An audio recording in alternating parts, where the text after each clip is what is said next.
What's going on, everybody? Steve here, Philosopher Cards. Good to see you. Quick sorcery update. We're not going to get into Shibby's tool today or anything like that. I just want to talk through a couple things and where we're at. You know, some of the recent updates in terms of communication. I feel like the team's come out of hibernation. Sorcery X Curious, the team's coming out of hibernation, and they're definitely interacting more. And it could have been due to the holidays in New Zealand and such in January. But to get to some more interesting topics and pricing in particular, and I've noticed that the prices of sets, complete non-foil sets of Alpha, Beta, and Artherion Legends are all ticking down. Okay, so a complete set of Alpha is now sub $3,000, maybe even as low as $2,700. A complete set of Beta is now hovering around that $550, and a complete set of Artherion Legends is now sub $400. All right, so we've definitely got a lot of value erosion occurring, and it's a little bit dangerous. You know, it's causing me to say, how many sets do I want to hold? Do I want to transfer to other types of things? So if you don't have a full non-foil set and you've got some cash to pick it up, now might be a good time. If you've got too many sets and you're worried about a further dip, you might want to hedge and maybe trade, do a different type of a card, foil Rings of Morrigan, foil stones, foil cores.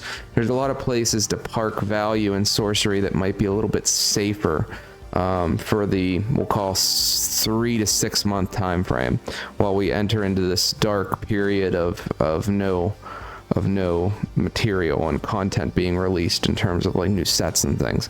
Which brings me to the next point. What would really be great to see is, you know, the whole market right now, Pokemon is nuts. Magic is nuts, except for this horrible Aether Drift product. Magic is nuts right now. Pokemon, nuts. Every Fab going crazy. Even Weiss is picking up. Why not capture on some of the headwinds of that and pull the Gothic set forward, right? Why not focus efforts on like what can be done to pull the set forward? You know, I think a lot of folks are just interested in like, you know, can this a year set thing work? Right? Can it work? And if you do have a 1 a year set, will we constantly be tapped for reprints and such, because there's just not enough product out there, especially early on in the game? Why not split the Gothic set potentially? If it's a large set or something like that, split it into a Gothic block and release it over a period of 9 months. You know, first set 3, next set 3, next set 3, rather than hitting all at once. I don't know. I'm just throwing ideas out there because I think there's a missed opportunity on capitalizing on the bull booming, you know, cardboard market right now, and the price erosion and the value erosion that we're seeing in all of these non-foils and even some of the foils is a bit concerning to me. You know, I'm gonna be honest with you guys. I'm gonna be totally honest. This is gonna shock all of you. All right. I went to Chick-fil-A because, you know, there's a individual who tends to like waffle fries at Chick-fil-A, and he sits in the parking lot and he harasses people as they come in and out of the building. And I went to this Chick-fil-A to find this person, and I said, hey, if I have a full foil set of Beta, okay, I got a full foil set of Beta, and that full foil set is worth $6,969 today on the TCG low. I'll sell it to you for $4,069. This curmudgeon in the parking lot of Chick-fil-A said that that's still way too high. Given all the concerns with sorcery reprints and the unknowns, he would only be willing to buy it at 50% of that TCG market low to hedge from further value erosion from reprinting.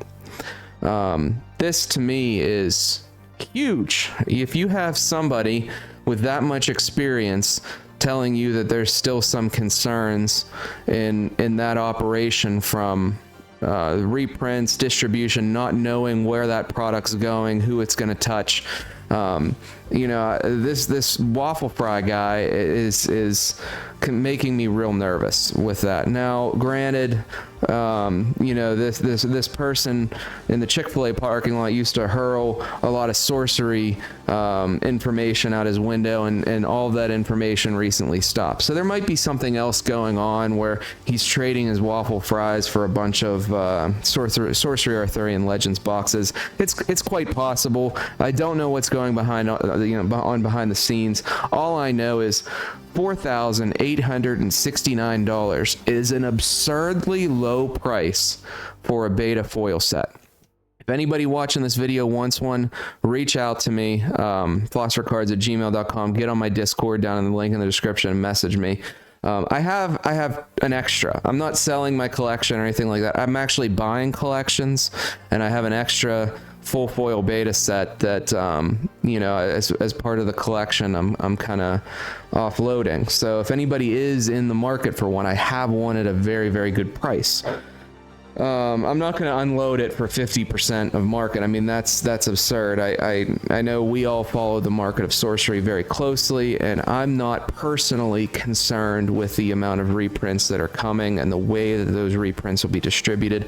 I'm perfectly fine with it. To me, the perception of some of these folks that aren't all in sorcery and what that reprint means is more dangerous than the reprint itself, if that makes sense to everybody. Because to me, I don't see a huge problem with it. Am I going to potentially buy more beta? So you guys know I've opened well, Cold Foil Heroes. He's probably opened the most, but I'm up there. I've opened a ton of beta boxes, probably pushing the 400 beta box number. And I love opening beta. It's so much fun. You get the similar type of alpha experience at a much, much lower entry point. Am I going to open a ton more beta? Probably not. And part of the reason for that is because if I'm opening it at a bare minimum, I like to open it, create some content, and break even on the opening. And breaking even on the opening allows me to share the box opening with you guys, have some fun, you know, crack some packs and stuff like that. And if I can break even, I'll do all that work to break even. Once in a while, if I pull a curio, which doesn't happen very often because I'm really not lucky with curios, I will keep the curio, and we'll consider that like, you know, the payment for all the work of sourcing all these singles and selling them out. But I don't know that I'm going to do that with if there's a beta reprint. Now, one, I might not even get my hands on it, but two, I probably will, because the stores that are going to get it, let's face it, are going to unload it, just like they've been doing with the store kits and such like that. So I wanted to talk a little bit about that today, because it's just the perception's everything. And if the message out there in the public market is one thing and the intent is something else, you know, controlling the perception is a pretty big deal. The next thing I want to talk about today is Artherion Legends map pricing. Now, in prior videos, you might have heard me say that like the Artherion Legends launch was not a success. And I still believe that the launch wasn't. And I believe it wasn't because of one reason. The price, the MSRP price of Artherion Legends was too high. So if we look at beta, and the MSRP price of beta was $150, right? Tremendous value at $150, tremendous value at $150. And anytime someone would try to sell less than $150, that market gobbled that thing up so fast, just tremendous value. If you're looking at 1/3 less the size of beta, okay, so you got 24 packs instead of 36, you're getting 6 foils instead of 9, you're getting 4 to 5 foils or uniques instead of 7 to 8 uniques, the card pool is less, etc. You have to have the price in line with beta. And part of the issue, I think, with the Artherion Legends launch was the MSRP price was too high. 130 is just flat out way too high for 24 packs. MSRP should have been $100 even. That's 1/3 less than beta, and it has 1/3 less the size of the cards. That guarantees you knocking it out of the park. You know, people are scrambling to get it. You know, obviously it does put some pressure on stores, because at that point you'd have folks trying to buy to scalp some of the sealed product and stuff like that. So you'd have another set of problems if you would do that with Artherion Legends. But now we're at a place where $100 a box is the right price. You have stores out there all over the place starting to sell Artherion Legends boxes at $100. We all know there was a minimally advertised price of $116, where we really can't sell below that $116, right? So what's happening now that all these stores are selling at $100 a box? What are the consequences? Are there no consequences? Has the shift moved to say, you know, 100's the right price, and Eric's Curios is okay with that? And if they are, okay, I think that 100's a great price for the product. It would be great to ensure pricing long term is in line with that beta successful price point. Beta was successfully priced, and the only thing unsuccessful to Artherion Legends is, well, there's two. I was talking with someone on the Discord too. I don't want to mention. I don't want to get them in trouble potentially. But you know, I think the consensus is that from a play perspective, the draft experience of Artherion Legends is great, but there's not enough cards being added into the constructed experience, right? So I think if you look at that and you look at the pricing of Artherion Legends causing a lot of the trouble. So, you know, cautiously optimistic. I'm really excited for the Dragon set to come. You know, I love to open a lot of packs of the Dragon set. Sorcery is just a joy to open. It's so much fun to collect. I've made my collection up to 4 Gilded Sirs at the moment, which is amazing. My curio numbers have topped 33 curios, including 2 alpha curios now. Majority of them are beta curios, and I'm up to like 8 Artherion Legends curios. So my collection's doing really well. Obviously you guys know that maybe you don't know, I did pick up the Sir Bors the Younger original painting, which is one of my favorite, if not my favorite, art in Artherion Legends. I just love that guy so much. So I say these things critically sometimes, but you know, as you all know, I very much love sorcery, and you know, I have no intent. So if you see some things coming to market from me on some of the discords and back channels and stuff that are really big items, it might actually be part of a collection buy. And one last, I feel like I'm keep saying one more thing here, but one last point I want to make is that I find interesting. International is really propping up the market right now for sorcery. I can tell you that over 50% of my business is dealings with folks internationally, and I find that to be very interesting. The international space, sorcery, there's a whole different market vibe in the international space than there is in the US space right now. Very, very, very interesting.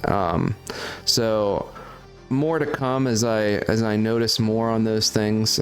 If you are international and you're watching this and you want to get into an alpha box break or anything like that, I do ship internationally. I work out a deal with you usually on shipping. You know, I'm not gonna.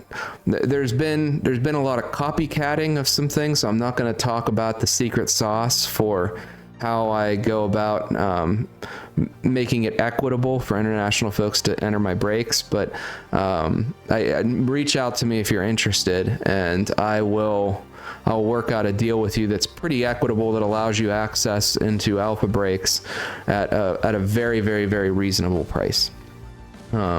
Sometimes that price is exceptionally reasonable. So I do try to work on engaging the international folks as well, outside of the US, to have the same and or similar experience to what we have in the US. So thank you, everybody. Thanks for watching and tuning into the channel. Obviously, I appreciate all your support. I will be at the Sorcery Spring Social, and I will be playing, hopefully, in the Courtesan Cup. I also have on my Discord a Sorcery League that signups are ending at the end of this week. We have 18 folks signed up for the Sorcery League, where every 16 people, I will either work with the sorcery committee, the social committee, to get that person access to the Courtesan Cup, and not have to, pay. Or if that fails, because there's a lot of things behind the scenes in negotiating and things like that occurring. I think the team wants to engage in some things like that, but I just can't guarantee it. If for every 16 people, if that doesn't happen, I will pay the entry ticket for the Courtesan Cup to sponsor you as a winner on my tabletop league, for myself. There'll also be other prizes like alpha breaks, things like that. So join my Discord in the description below. Also, some news, I'm partnering with a local LGS here, the Feisty Goblin, and the owners and the leadership of Feisty Goblin are phenomenal. We play in our Pittsburgh Steel City Sorcery group every Sunday at the Feisty Goblin, and the Feisty Goblin is one of the greatest champions for sorcery in Pittsburgh, so I do want to do a shout out to them. But we'll be partnering with them with my Patreon to offer products through the Feisty Goblin at very low prices. We're going to be testing that out in the launch here in early March, and obviously current patrons of mine will have priority to join into the coveted slots. So if you want a chance of getting in, joining the Patreon right now is a really good idea. As we're able to successfully grow this, we plan on adding more and more slots and tiers into this program. But we want to do it right. We want to make sure we have allocations for everybody. We want everybody to have a good experience, and we don't want to take on too many folks at once. We want to make sure the folks that we get are the folks that we can fulfill. So if you're interested, join the Discord there in the link below. It'll all happen through Discord and Patreon for that program. Again, it's in partnership with the Feisty Goblin. So excited about that. I'm just excited about a lot of the opportunities and items coming. So again, guys, I'm critical, but I love sorcery. The team is very smart. Simon and team are incredibly smart. So I do have a lot of faith as we go through these turbulent times here. I think us, if we're watching the football game, so to speak, everybody on the sidelines, we're wondering why the coaches and folks aren't doing certain things that we see, and we don't have all the answers. But I do find it interesting to observe the market and see where things are. So thanks again, everybody. I appreciate, again, you watching the channel, taking the time, and I'm going to roll the patron credits right now. Talk to y'all later.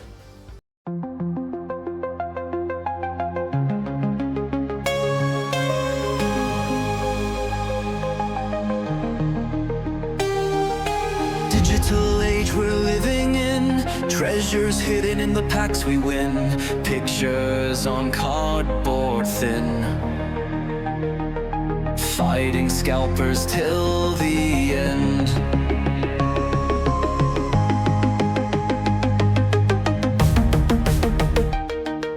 Holograms that shine so bright, sample packs just drop from sight. In the shuffle I can't win, every pack is cursed with sin. I'm trying to preserve history, in these cards contain my prophet destiny. I refuse to let them win, the time for scalpers now must end. I'm trying to preserve history, in these cards contain my prophet destiny. I refuse